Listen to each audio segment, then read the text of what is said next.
Welcome. In front of me is ACER Nitro 5, and in this video I will show you how to change device's name on this laptop.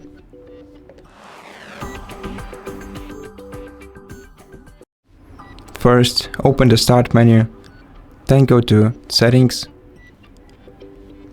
then go to System and scroll down to the About section, open it, and here you'll have to select Rename this PC, and then enter the new name for your PC without spacebars, like this.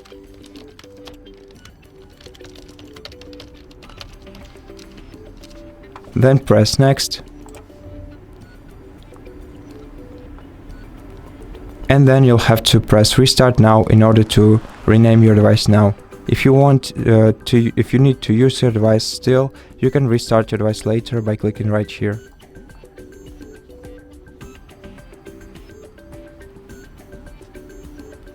And once your device is restarted, your name will be changed. To check it, you can go to Settings and you will see your new device's name right here. And that's it. Thank you for watching this video. If you liked it, consider subscribing to our channel, leave us a like and a comment below, and I'll see you in the next one.